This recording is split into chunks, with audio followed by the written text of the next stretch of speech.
आज कितीतरी दिवसानंतर मी साडी घातलेली होती, कारण की ना आज होती नागपंचमी आणि श्रावण महिन्यातला पहिला सोमवार सुद्धा होता.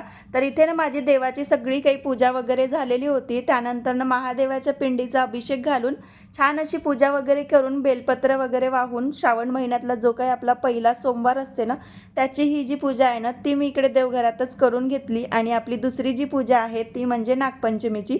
तर ती अशी एका बाजूला पाटावर मांडलेली होती. आजच्या दिवशी ना लाह्या फुटाण्याचा आणि दुधाचा त्याचबरोबर सत्तूच्या पिठाचा नैवेद्य जो आहे तो नागोबाला ठेवतो. पण सत्तूचं पीठ नव्हतं म्हणून आहे तसंच जी काही पूजा आहे ना ती केली.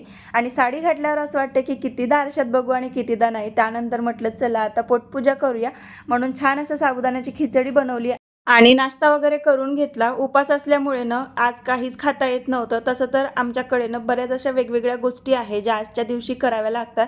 त्यातलाच हा एक पहिला भाग म्हणजे करंज्या. नागपंचमीला आमच्याकडे आवर्जून फुलोरा असते, त्यासाठी ह्या करंज्या केल्या. त्याचबरोबर वेणी, फणी आणि पात्यासुद्धा केलेल्या होत्या. वडेसुद्धा करायचे होते. आणि हे त्याच प्रकारचं साहित्य बनवल्यावरनं एक असं हँगिंग स्टँड असते, त्यालाच ते लावायचं आणि देवघरामध्ये पूर्णपणे असं लटकवून ठेवावं लागते. जसं की आता तुम्हाला व्हिडिओमध्ये दिसत आहे. तुम्ही जर विदर्भातून असेल किंवा तुमच्याकडे तुमच्या भागात करत असेल तर तुम्हाला नक्कीच माहीत असेल. आणि आजच्या दिवशी ना आमच्याकडे तावा नाही ठेवत गॅसवर, त्यामुळे पुऱ्याच बनवावं लागते आणि भातसुद्धा करत नाही, तर सोजी बनवावी लागते. म्हणजे भाताच्या ऐवजी सोजी आणि पोळीच्या ऐवजी पुऱ्या असं आजचं जेवण असते. त्यामुळे ना चण्याची भाजी केलेली होती, पुऱ्या, कढी आणि वडे असं आजचं जेवण होतं. चला बाय.